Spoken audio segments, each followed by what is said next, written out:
Good morning. Welcome to episode 51 of the Driller Newscast, a weekly update on the news and stories that impact the drilling and water industry. I'm your host, Brock Yorty, and this week I want to hit a couple of stories that should be on your radar and then jump right into the featured story. If you need some safety insight, episodes 1 through 49 are great resources. I promise next week we will start off with a relevant safety topic. But first, let's jump into Nuevo Leon, Mexico, where Monterrey is the capital. President Lopez Obrador had said no to Tesla moving into northern Mexico to create a facility.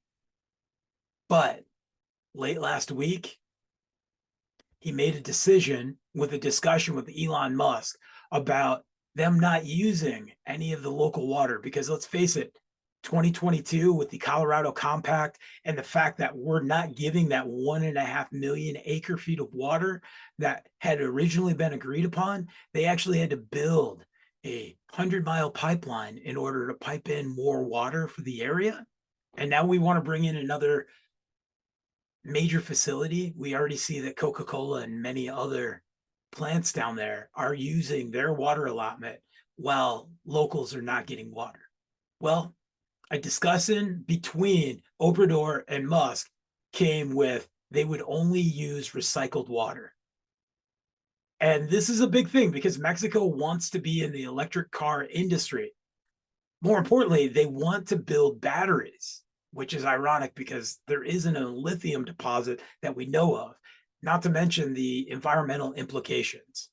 But they've had a discussion, and Musk is going to bring his resources and technologies and come up with a solution that only uses recycled water for this facility. And it is now headed for Nuevo Leon. Next, I don't know how we get here, but West Virginia has filed suit with the EPA, the United States Army Corps of Engineers. You guessed it, on WOTUS. Where did they file the suit? North Dakota, along with 24 other states who all have stakes and what the definitions of the waters of the United States. We need to be paying attention to this yet again because we can see from runoff to impacts with our surface water supplies that it's going full circle and will impact our groundwater.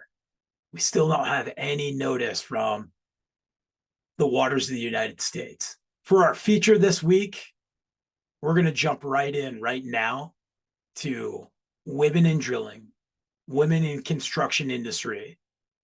And our first guest is Rachel Bourne. Rachel is a Canadian driller, graduate of Fleming College, and she's got some great insight on coming into the industry. I hope you enjoy. Hello, how are you? I'm doing good. How are you? Good, thanks. So I am Rachel Bourne, like you said. I am a geotech and environmental driller out of Hamilton, Ontario. And I've been doing this for about 6 years now. And I'm a graduate, like you said, of Fleming College. So, I don't know. And so before we even jump into 6 years of drilling in Ontario, Canada, how did you get into this industry? Because let's face it, our industry is about 95, 96% men. Yeah. A lot of hard-headed ones. Everything's a bigger hammer. And 4 to 5% women. So how did you get here? So I was actually in my fashion class in high school, and which was my only college course credit because we had university and college course credits, and my whole plan was university. And so I was forced to go to a college seminar where they bring in different colleges and they talk about what programs they offer, and I was just like, yeah, whatever, I guess I have to go. So I went, and Fleming College ended up being there, and they were doing their little spurt about what they offer and the different programs, and all of a sudden they say, we offer this program called drilling and blasting, where you get to blow stuff up and drill big holes, and you make $80,000 a year or more, and it's a 95% employment rate. I just heard that, and then I was like, wow, I'm going to do that. And all the girls in my fashion class looked at me and they said, absolutely not, you're not. And I said, watch me, I'm going to do it. And so that was grade 11. So I would have been 16, 17. And then I ended up applying. I told my parents that night and they said, absolutely not, you're going to university. They looked at private universities for me to go to. They looked at private fashion schools for me to go to. And I decided, no, I want to go to Fleming. I want to take the drilling and blasting program. So here I am. Okay. We always say there's art in drilling, and obviously there's art in fashion. Yes. For me in theater school and then going over to like the sciences and being part of the drilling industry, it's two different brains. Oh, yeah. Yes. Yes. It took me a long time to figure out, okay, this is how things work. And I didn't know anything about machines or even my car for that matter. Like I had absolutely no idea what I was getting into. I just heard, I'm going to get a job. I'm going to make money. And it sounds like a really, really cool course that nobody else is going to take. So I'm going to try it. Okay. So first day at Fleming, do you get to see the legendary Jim Smith the first day? No, because I took the blasting program, which led me into the drilling program. So I did the accelerated blasting, and then I did a summer semester, and then I met Jim Smith and Charlie and all those great guys. So, and I guess my second year. So.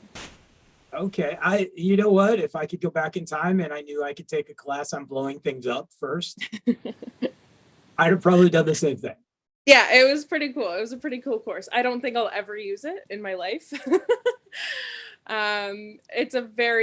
Blasting is very difficult to get into. And I was really interested in the drilling program as well, because they did a small course on it. I think it's a little bit different now, how they structured the courses, but yeah. What fundamentals did, Fleming bestow upon you when it comes to, mechanical and that type of stuff? Yeah, so just like being in shop classes and learning about engines and talking about soils and rocks and all these different types of things that I had no idea what I was getting into. And just being outside with the machines and watching. Although maybe at that time I didn't, oh, sorry, my cat's joining in. Although at that time I wasn't really understanding all of the things that they were providing to me. But over the years now that I think back, I'm like, I learned so much from just standing in that course or listening to the teachers tell their experiences and their stories. So Fleming was an extra step that gave me something a lot of other people that I've met that don't have any sort of training. I feel like I have a leg up on them. That's a big debate right now on should I go do tribal experience and learn drilling that way? Or is there fundamentals courses? Is there the NGWA University? Is there Fleming College? That, and it's a big debate on, well, what's going to help you?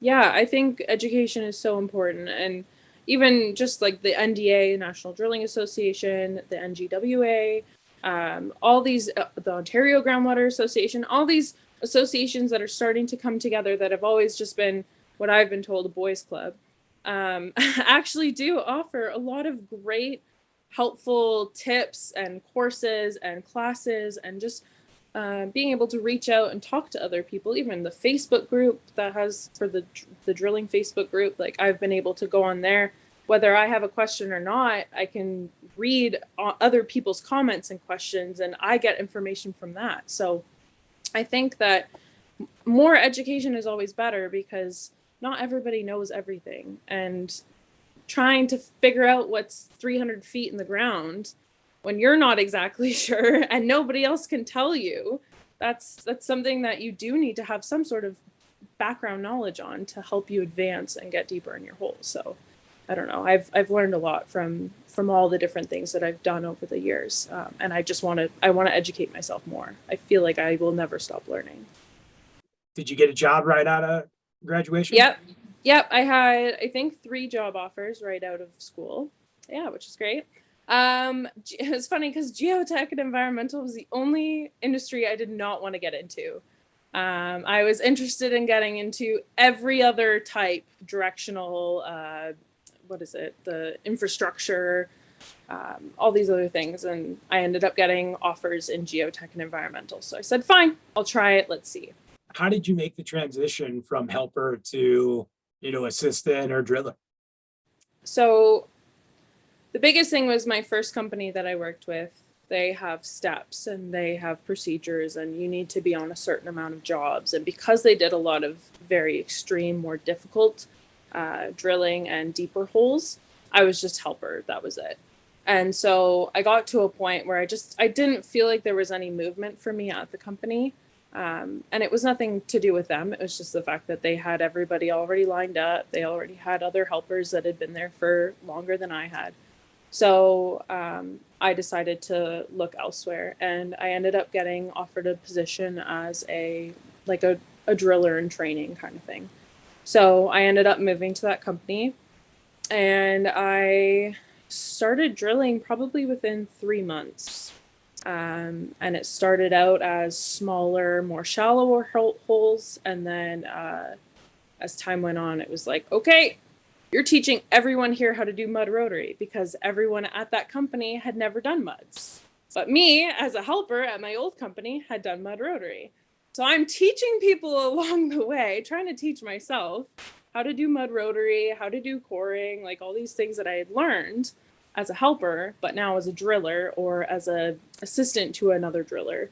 So I learned a lot by teaching as well, which was really, really cool. So if we circle back from your first job till now, Yeah. A couple things that I've heard here, milestones and succession planning is very important to anybody starting in this industry. And do Yeah. you feel that would have helped with you of staying longer with one of the other companies? Yeah, I think so. I think if I had had an idea of where I was going, because a lot of the time they were just kind of letting me do my own thing, which is great.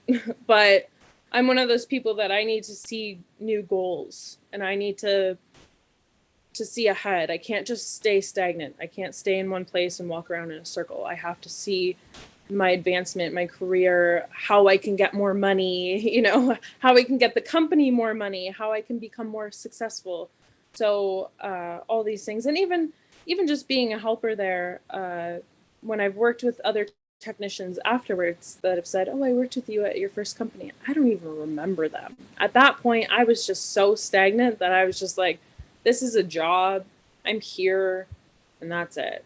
So now I like the fact that I remember technicians, I remember a job, I remember the hardships that I've went through, I remember the people, and those are really important to me. So that's what I've tried to do now for the guys I work with, is like, this will help you improve, and this will be a learning lesson for you in future, and remember this mistake because it's good, and you'll take this and you'll move forward and you won't make it again. So it's a lot different, and I can't really blame that on the people who hired me before and who I worked for, because I don't think we ever had that conversation, and they just didn't want to step on my toes and I didn't want to step on theirs, so we just kind of avoided each other. But since then, I've had great conversations with my old employers, and we're on good terms, and I have no issues with them, and I totally support them, and I want them to do well in the industry, and I think that they are still doing a great job, and I have a lot of things to learn from them still, I know, but I'm just doing that on my own side of things now. Yeah, we're a small industry and we all need to continue to collaborate and be, good competition. Have you been back to Fleming? Have you got to do any recruiting or meeting any of the next class? Yeah, I was just there, I think a week ago or 2 weeks ago. They had the Fleming job fair, and they ended up inviting us. And so I went and I represented my company, and I walked around and I talked to a bunch of students, and I saw other employers that were there. So that was a good it was nice to be back. I hadn't been back in a long time. So I'm going back actually in April, I think, and I'm going to speak. I'm doing a panelist there for, I think it's just women in trades. So that'll be good. Yeah, I'm excited to go back and speak with some of the teachers that I know. So. To the 16-year-old young woman sitting in the college conference room, Mm-hmm. hearing about blasting and drilling, any advice to why they should try this career? Um, I don't know. To be honest, sometimes I feel like I'm crazy for choosing drilling. But it's been very rewarding over the years. I feel like I've learned a lot about myself. I've learned about a lot about other people that I would have never engaged with before. Um, Grumpy old men that work on equipment and work outside all day was never something that I thought that I would be in my realm of my life, especially being in fashion. But I've met a lot of people that I've ended up being lifelong friends with, and I'm glad that I've met those people. And again, now I feel comfortable opening up the hood of my car and looking at it. Maybe not fixing it, but at least looking at the inside of it and going, okay, I can figure this out. I know what's happening. And being able to be out on site and telling a geologist, like, hey, this is what's happening down my hole. Like, I'm so sorry. So it's just about not giving up. And I don't know, it might not be the best thing that I would have chosen, but to be honest, I can't see myself anywhere else. So I'm really happy with my choice. Okay, so you have an Instagram, and Yes. it's Born to Drill. Where did that come from? So it was Girl in a Man's World at the beginning, and I never touched it. It was too cringy for me. I don't know. It didn't seem right.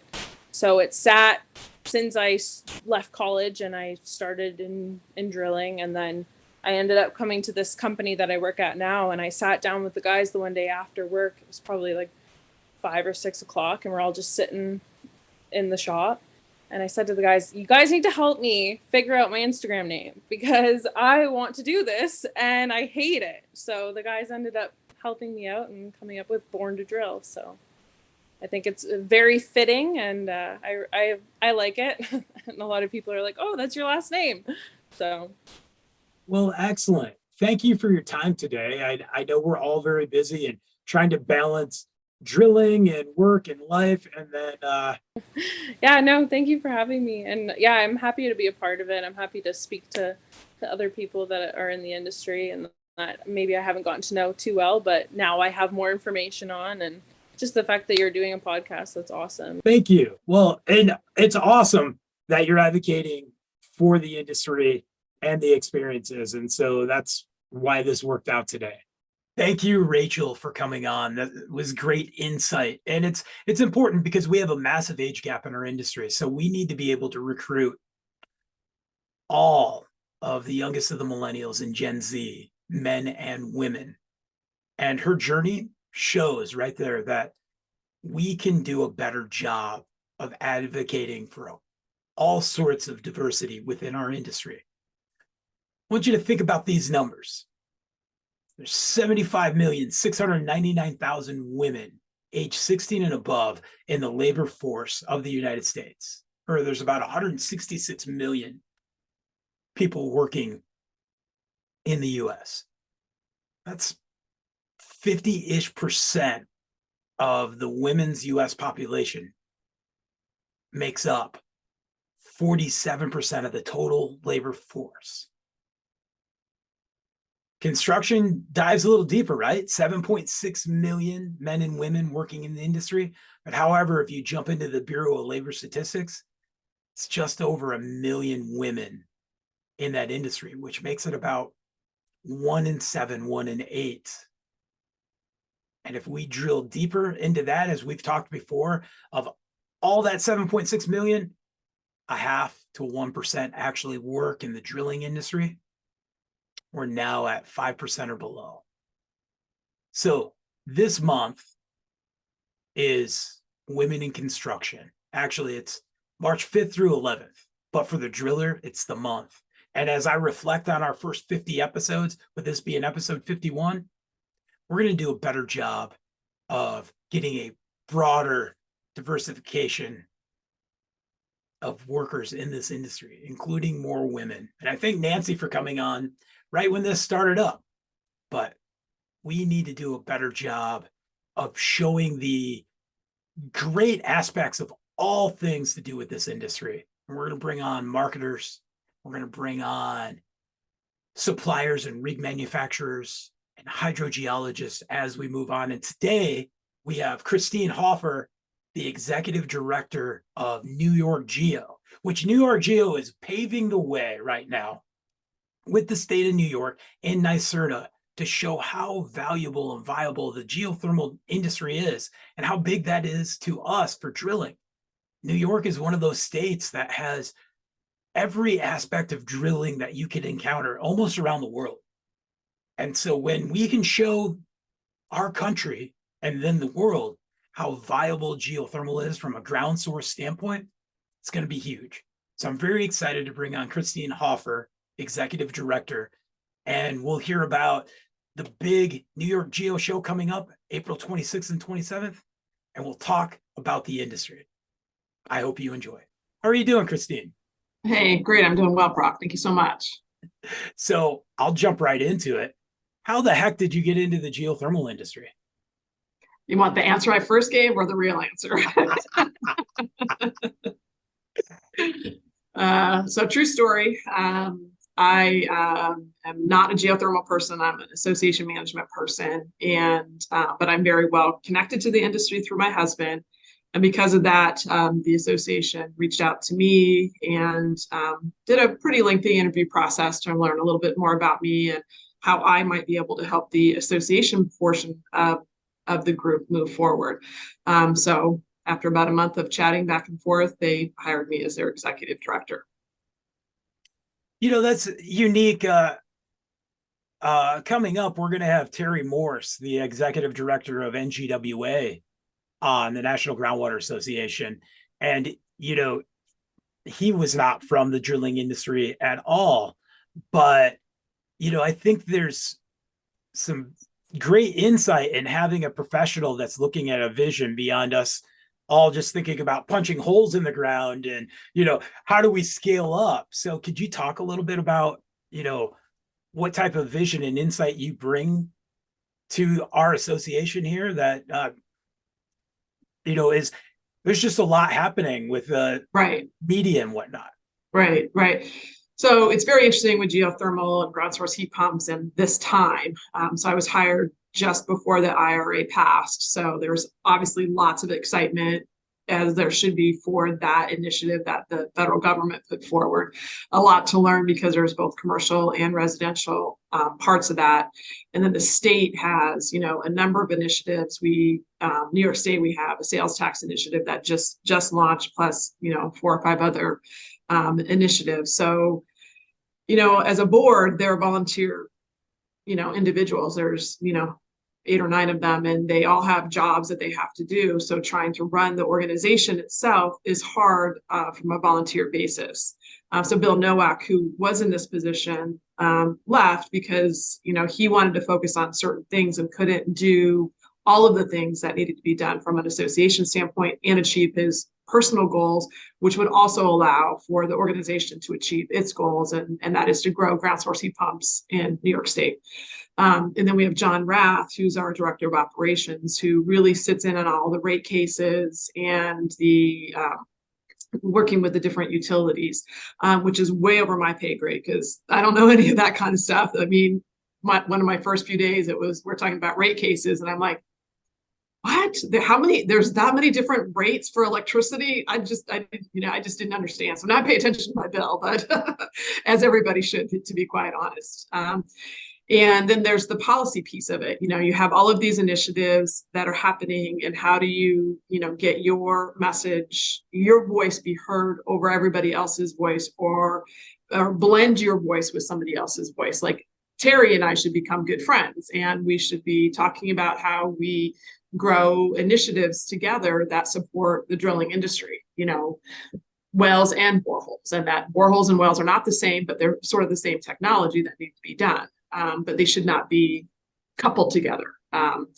And so that, and then the other piece with NYGeo is we are a not-for-profit and we are membership based, and our goal is to support our members, and our members, you know, range from architects to HVA contractors to designers to drillers to all of that. So how do you support each of those folks and what they need to achieve moving forward? So an association helps them do that. And growing membership is a big part of why I was hired across the state. New York's extremely large. People don't realize that when you get in your car in Albany, you're not in Buffalo in an hour. You're in Buffalo in 6 to 8 hours, depending on how you drive. And so, you know, the needs of somebody in central New York or Western New York might be different than somebody in the capital region. So how do we support that in them? And then workforce development. And so working with NYSERDA and different, like we're working on a drillers program right now, a on-the-job training program that NYSERDA supports with the drillers in the area.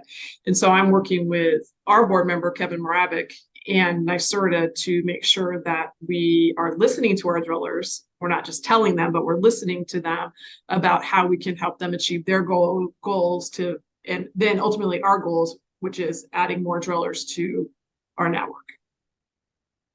So in a small little nutshell, that's kind of what I do. That's a lot. So how is it getting to be part of New York Geo versus some of the other associations you've been with? So it's interesting because I think there's a lot of similarities amongst associations. We all have the initiatives that we need to push forward. We want our voice heard, which I've said. Growing membership, any association needs to grow membership. The only thing that I think is really different is just the types of players. I come from the tourism industry, so you can't have a burger without the person that supplies the burger.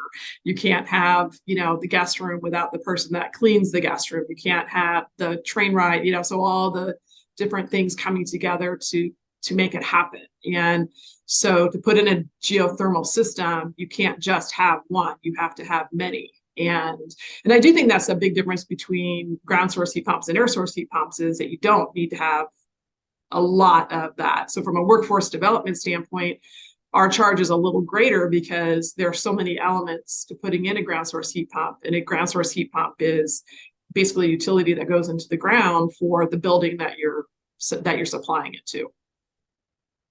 And full circle, nothing is attractive in touristing if we're having extreme weather and climate change, right? Right. Well, looking out my window right now, we had, you know, maybe, I don't know, 6 or 8 inches of snow over the last couple of days. And just up the road from here is a little ski mountain called Willard. And my whole family grew up there skiing and instructing and playing. And that's a small mom and pop business, great mountain, great people.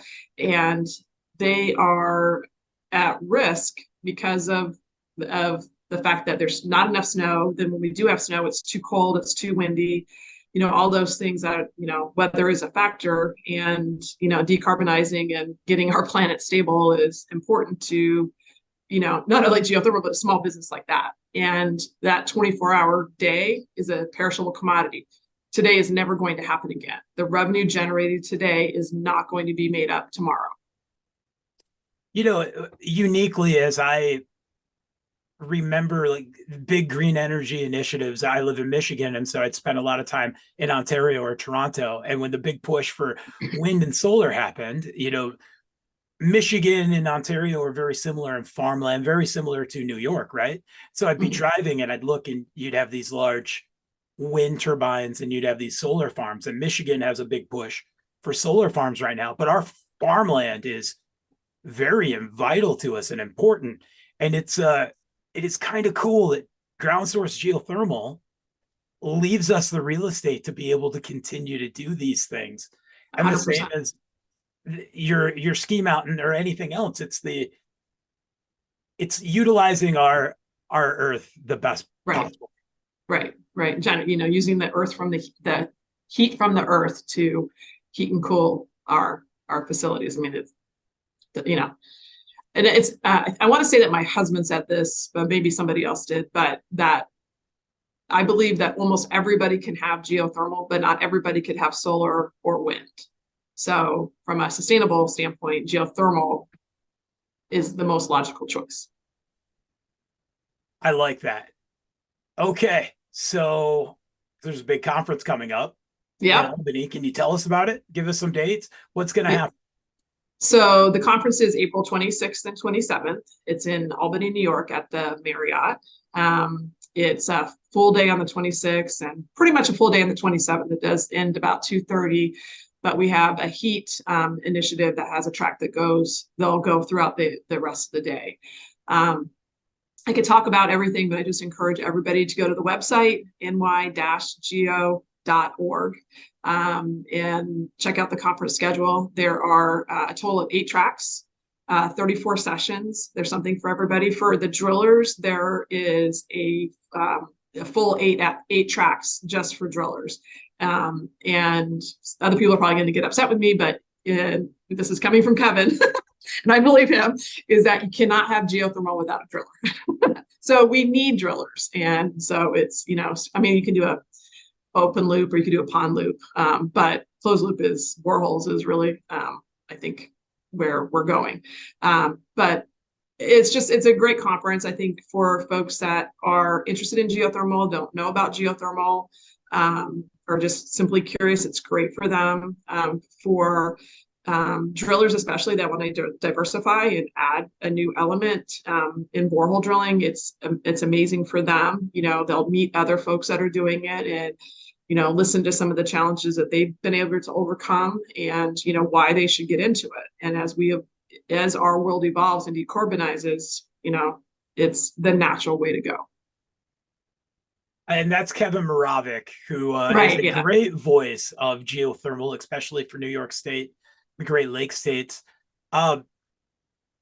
It's awesome to see this many tracks and discussions happening, from the history of geothermal drilling to evolving geothermal drilling to meet the demand, to geology matters, thermal conductivity testing, drill logs, managing risks, to drilling off center or angle hold drilling that we see with the Celsius folks right now keep pushing.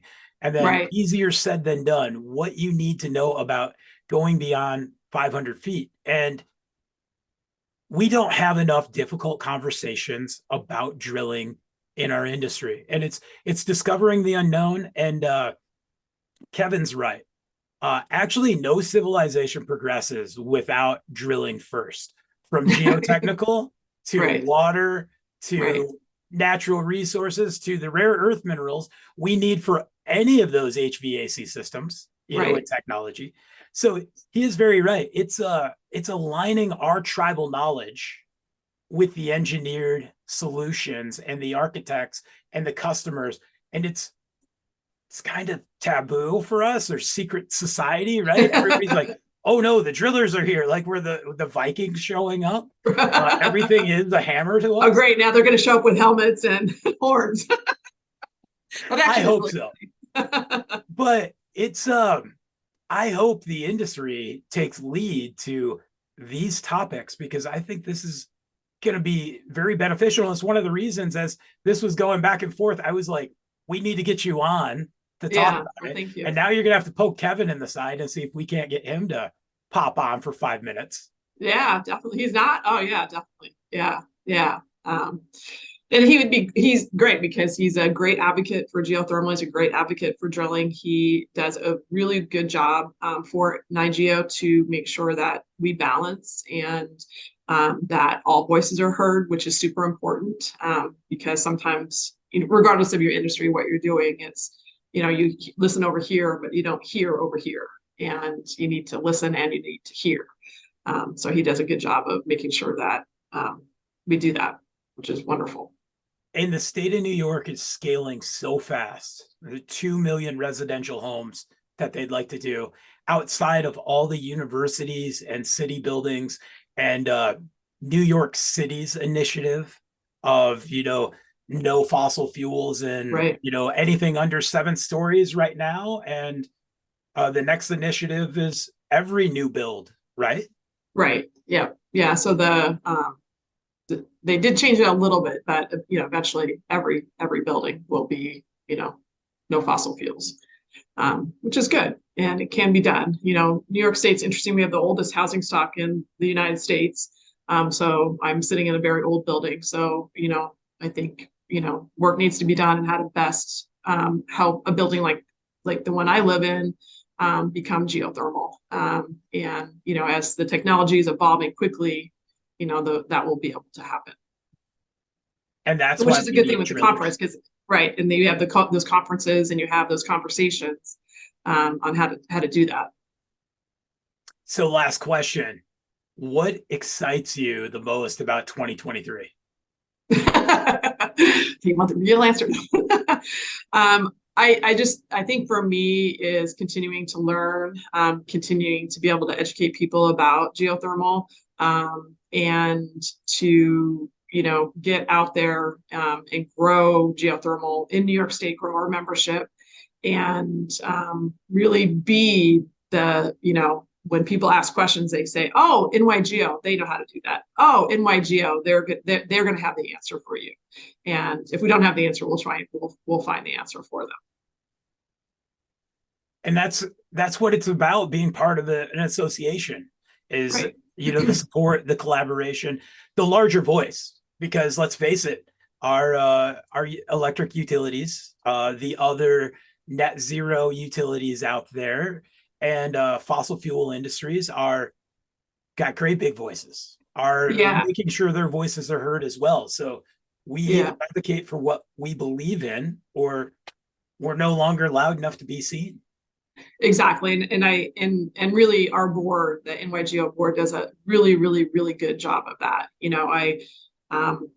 I sit in a lot of calls and I just listen, but our board is really fantastic, and it's a diverse board of commercial and residential and drillers, and utilities, and they do a great job of making sure that our members, and what we need to achieve is heard, and it's a pleasure to work with and for them. Excellent. Well, thank you again for coming on today. Well, thank you for having me. It was a pleasure meeting you, and hope everybody comes to Albany April 26th and 27th. I'll be there. It's going to be a lot of Excellent. fun. Thank you for joining us for episode 51 of the Driller Newscast. It's been a great discussion with Rachel Bourne, drilling in Canada, and with Christine Hoffer, wrangling all of the exciting things that are happening at the New York Geo Association and the big conference that's coming up April 26th and 27th in Albany, New York. There's so many experts and drillers and aspects. There's 100% we should all be there. And when it comes to recruiting and drilling and science, everything, it takes all of us. And getting that new generation inspired, men and women, all nationalities. It's what's made our industry great. It's what's allowed us to overcome so many different aspects of being able to discover the unknown together, for water, for geothermal, for rare earth minerals, for knowledge. And we got a water crisis going on, and we got a climate crisis going on. And it's time for us to diversify more, to all be advocates. For my 6-year-old daughter who wants to be a hydrogeologist, and sometimes she wants to be a driller, it's important for us all to think about, how do we champion this industry? Have a great week. Check out thedriller.com. Like and subscribe on the podcast platforms of Apple Podcasts and Spotify. Check out the newscast and subscribe to the newsletter so you get this every Monday morning at 6 a.m. Thanks, everybody.